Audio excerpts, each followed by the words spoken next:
Droite de Marine Le Pen arrive en tête des élections européennes en France devant le parti du président Emmanuel Macron. On va parler de tout ça avec Sylvain. Sylvain, donc à l'échelle de l'Europe, on parle des élections européennes, hein, les partis populistes d'extrême droite semblent faire des gains. Pas partout, par contre, là. Effectivement, c'est très vaste. Écoutez, c'est un continent des élections, 27 pays. Chaque pays a des listes. Et ça se dégage de la façon suivante. D'abord, il faut bien voir que ce vote-là va transformer le Parlement européen avec les différents partis politiques. En France, commençons par la France d'abord. La grande gagnante, Marine Le Pen, du Rassemblement national, l'ancien Front national, ça a changé de nom. Voici un peu ce que ça signifie. Le Rassemblement national, 23 %. Le Rassemblement En Marche de Emmanuel Macron fait 22 % pratiquement. Donc, c'est un score qui n'est pas si mal dans les circonstances. Les Verts grimpent à 13 %, ce qui est en soi, évidemment, une bonne nouvelle pour les écologistes.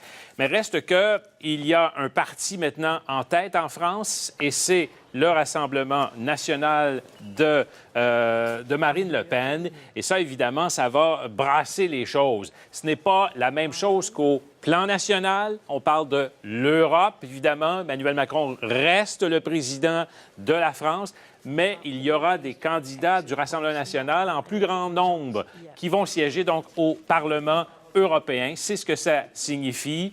Je vais vous faire entendre d'ailleurs, il y a quelques minutes à peine, là, la chef du Ralliement national, Marine Le Pen. L'effacement des vieux partis et la bipolarisation, Rassemblement national En Marche, confirment le nouveau clivage nationaux-mondialiste qui domine maintenant notre vie politique et qui se met en place de manière durable. Un grand mouvement pour l'alternance est né ce soir. Ouais. Ce qui est certain, en tout cas, c'est que le visage du Parlement européen va changer avec ça, quand même. Et surtout, ce sont des partis souvent qui ne sont pas pro-Europe, en plus, là, qui se retrouvent là.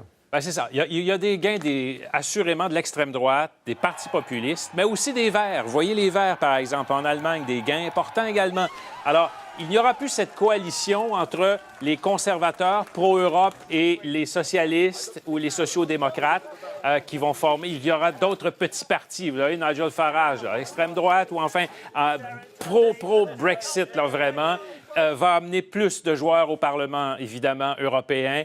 Mais il y a aussi des groupes qui ont fait moins bien, là. Je parle de l'extrême droite, notamment en Allemagne, on s'attendait à davantage. En Autriche aussi. Par contre, en Hongrie, c'est vraiment une victoire écrasante du parti très à droite, là. Ouais. Alors donc, évidemment, il va falloir démêler tout ça au cours des prochaines heures. Merci, Sylvain.